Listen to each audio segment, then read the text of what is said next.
मैं अवनीश गुप्ता भारतीय media .com से। हमारे साथ है रमेश श्रीवास्तव जी, जो छात्र राजनीति से जुड़े हुए हैं। रमेश जी, आप छात्र राजनीति में कब आए, किन किन अहम पदों पर आप रहे?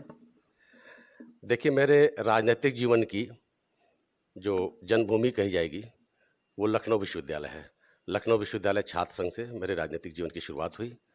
मैं विश्वविद्यालय के लॉ रिप्रेजेंटेटिव, वाइस प्रेसिडेंट, 86 में लॉ रिप्रेजेंटेटिव, 87 में वाइस प्रेसिडेंट, 1989 में मैं लखनऊ विश्वविद्यालय छात्र संघ का अध्यक्ष बना। कहा जाए तो हमारे छात्र जीवन का छात्रकाल जो था वो आंदोलन का था, और पूरी संतुष्टि है हम लोगों को कि जो भी जिम्मेदारी का हम लोगों को मिली थी छात्र संघ के नेता होने के नाते, उसी जिम्मेदारी का निर्वाह हम लोगों ने किया और हम लोगों को नैतिक संतुष्टि है। उसके बाद कांग्रेस की सदस्यता ग्रहण की हमने, और कांग्रेस के युवक कांग्रेस के राष्ट्रीय महासचिव बनने का सौभाग्य मिला था, जिसमें केरला, राजस्थान, जम्मू कश्मीर, बॉम्बे, जम्मू कश्मीर, बॉम्बे इत्यादि का मुझे कार्यभार मिला था। MS बिट्टा जी हमारे प्रेसिडेंट थे। उसके बाद प्रदेश के विभिन्न पदों पर कार्य करने का, संगठन का कार्य करने का अवसर मिला। जो जिम्मेदारी मिली इसका निर्वाह किया गया। दुर्भाग्यपूर्ण पक्ष ये था कि राजनीति में ही थे हम लोग, हाउस पॉलिटिक्स जाना चाहिए, लेकिन चांस की बात है कि विधायिका और संसद में जाने का अवसर हम लोगों को नहीं मिला। इसके अलावा जो भी समाज सेवा इत्यादि किया जा सकता है उसे हम लोग करते हैं, और राजनीति की सक्रियता बनी रहती है। ये हमारे राजनीतिक जीवन का सन 1986 में राजनीतिक छात्र राजनीति की हमारी शुरुआत ही मैं कह सकता हूँ। सर, आपका बहुत लंबा अनुभव रहा है छात्र राजनीति से, और आज की जिस तरह छात्र राजनीति चल रही है और पहले की छात्र राजनीति में कितना अंतर रहा है? देखिए, समय में अंतर आया है, समाज में अंतर आया है, तो अंतर छात्र राजनीति में भी आया है। लेकिन मैं इसे छात्र राजनीति में छात्र नेताओं का या छात्रों का दोष नहीं मानता। पिछले दिनों न जाने किन कारणों से ये किसी षड्यंत्र के तहत, या मैं क्या कहूँ, जिस तरीके से छात्र राजनीति को बदनाम किया गया, छात्र राजनीति, छात्र संघों में चुनाव का होना रोका गया, इस प्रकार की तमाम गतिविधियां हुई जो छात्र राजनीति या छात्र संघ को बदनाम करने के लिए हुई। जबकि कल के भी छात्र नेताओं में योग्यता थी और आज के भी छात्र नेताओं के अंदर भी योग्यता है। पिछले दिनों लिंगदो की एक सिफारिश आई थी। लिंगदो चुनाव आयुक्त हुआ करते थे। सुप्रीम कोर्ट में विभिन्न विश्वविद्यालयों पे जो गतिविधियां हुई मारपीट की, उसको लेकर एक बहस हुई थी। इस बहस में योजना आयोग का चेयरमैन ये थे लिंगदो जी। इन्हें उसका चेयरमैन बना के कमेटी बनाई गई। इन्होंने सुप्रीम कोर्ट में एक सिफारिश दे दी। उस सिफारिश को UGC ने पारित कर दिया।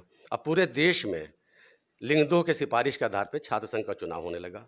मैं किसी भी कीमत से लिंगदो की सिफारिश से किसी भी पक्ष से सहमत नहीं हूँ। उनमें तमाम ऐसे विषय हैं जिस आधार पर छात्र संघ का यदि चुनाव होता है तो चुनाव क्या प्रतिनिधि कुछ कर ही नहीं सकता। उसे कुछ करने का यदि कोशिश भी करेगा तो विश्वविद्यालय से डिबार कर दिया जाएगा। इस तरीके की सिफारिश की वजह से छात्र राजनीति की जो एकता थी, उसके तेवर थे, और जिस तरीके से राजनीति में छात्र राजनीति से पढ़े लिखे, जुझारू तेवर के और विस्तारवादी नीति के लोग आते थे, वो आना बंद हो गए। ये राजनीति के लिए दुर्भाग्यपूर्ण है। मेरा अपना व्यक्तिगत मानना है कि छात्र संघ का चुनाव होना चाहिए। यदि उसके अंदर कोई दोष है, कोई अवगुण है, कोई ऐसी समस्या है जिसके वजह से ये बदनाम हो रहा है, तो उसे दूर करना चाहिए, लेकिन छात्र राजनीति होनी चाहिए। सर, जैसे कई पार्टियां आती हैं, चुनाव में वादा करती हैं कि हम छात्र संघ चुनाव लागू करेंगे, फिर वो अपने वादे से मुकर जाती हैं।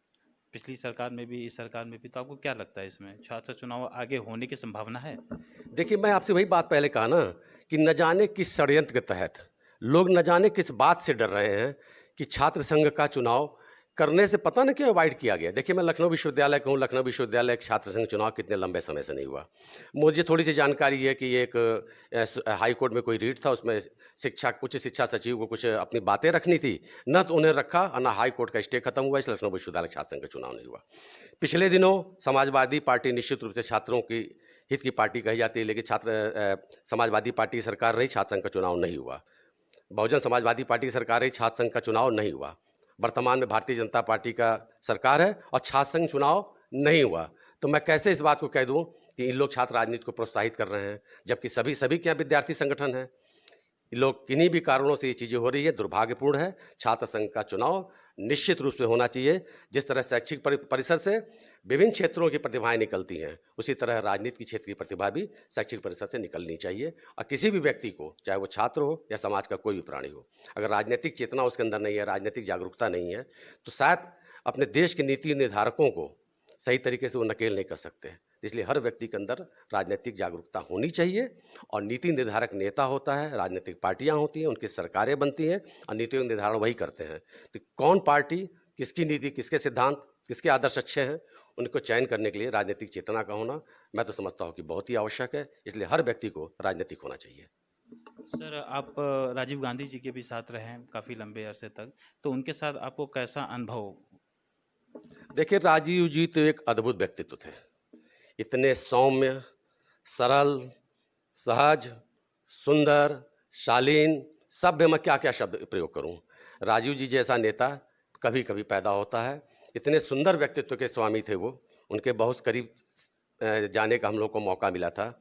कांग्रेस के वैसे तो नारायण दत्त तिवारी जी की वजह से हम लोग प्रो कांग्रेस थे, लेकिन छात्र संघ अध्यक्ष बनने के बाद अधिकृत रूप से गौरीगंज में नवंबर, संभवतः 21 नवंबर 79 की बात है, राजीव गांधी जी ने अधिकृत रूप से कांग्रेस की सदस्यता ग्रहण कराई थी। उनके बहुत करीब रहने का मौका मिला। इस देश का दुर्भाग्य है कि राजीव जी बहुत लंबे समय तक शासन नहीं कर पाए। नहीं तो राजीव जी ने अपने कम समय में जिस प्रकार से संचार क्रांति, 18 वर्ष का मताधिकार, कंप्यूटर क्रांति, नवोदय विद्यालय, स्थानीय निकाय, डिसेंट्रलाइजेशन इत्यादि इत्यादि तमाम ऐसे काम कर गए कि राजीव जी जैसा व्यक्तित्व आसानी से नहीं आता। उन जैसे सुंदर व्यक्तित्व को और प्रतिभाशाली व्यक्ति को इस देश को कुछ दिन और आवश्यकता थी।